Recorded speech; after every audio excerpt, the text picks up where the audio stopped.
Just breaking news coming in from the European Space Agency from their Twitter feed. They're now saying all systems go for an attempt to create history by landing that spacecraft on a comet. The Rosetta mission, as it's called, is going to release a landing craft in the next couple of hours. So it is a go situation, and that is their checklist on their Twitter feed now. We have got the space journalist and the astrophysicist Sarah Cruddas, who the last time she was in Isabel could hardly contain her excitement. Oh, you remember? It has to be said. Yes. So how excited are you this morning? I hope it lands, that's all I can say.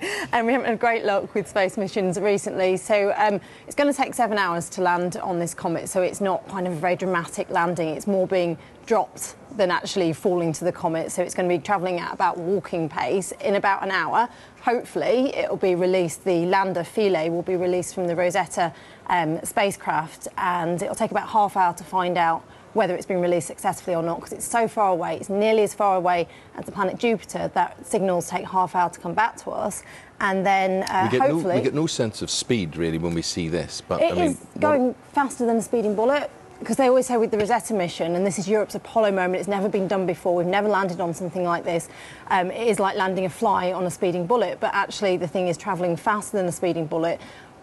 Space missions are normally categorised into 3 different categories: hard, very hard and extremely hard, and this kind of falls in the latter of those categories. So it's a very difficult thing to do, and if the lander Philae, which is the size of a fridge, is released even 1 centimetre in the wrong place from the main Rosetta spacecraft, it will actually miss the comet, so it's a very, very difficult thing to do.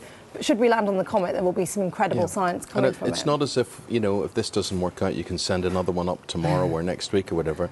This has taken 12 years to get to this stage. Yeah, it's been 10 years in space it's taken to get there. So it was launched in 2004, it then looped around Earth, then around the planet Mars, then back around Earth, all to get enough momentum to get there. It was then put to sleep for 2 years, woken up in January, arrived at the comet in August, and now after all that work, more than £1 billion spent on it, it's going to arrive on the comet. But the reason we want to do this is because comets were around during the early solar system, so by understanding more about comets we can hopefully build more of a picture about how our own planet came to be, perhaps even why life came to be on Earth or water. So it's really important for science, but on top of that, I mean, think of the moon landings, the most inspirational thing to come out of those were the pictures of Earth from the moon and the pictures of space, and the best thing to come out of Rosetta so far has been the incredible pictures and how inspirational they are.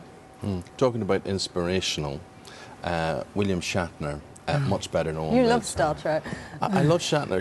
I don't love Shatner. Shatner's slightly crazy, I have to say. Don't follow him on Twitter. But James T. Kirk has a role. I always say in life, what would Kirk do? Do you? I do. A little wristband I do. That is my motto. What would Kirk do? If you get in a situation, Kirk thinks out of the box. Shatner, he's nuts. Here we go.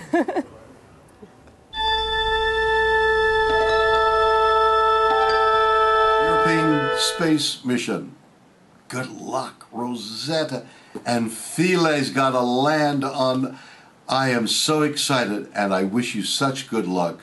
Good wishes from all of us here in Los Angeles. So, from the epitome of science fiction, it all is going to become science fact.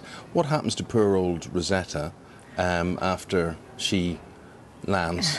So Philae's going to land. Philae's a little lander, Rosetta's friend, and there's ESA. There's been actually, on a side note, a huge social media campaign and cartoons to get kids involved. But after Philae lands, if it is successful, the lander will probably only live until about March, and then its batteries will run out. But we don't know what to expect on a comet, so it might not last as long. And the Rosetta spacecraft will chase the comet until it gets nearer to the sun, and then just explode and its batteries will run out and it'll just die. Float about and die. Yeah, it's sad, but there's a lot of good science to come from it. So at this stage, we're getting this sort of from ESA. It'll be sort of a Rosetta trajectory, correct? Tick. Separation commands ready for upload. Tick.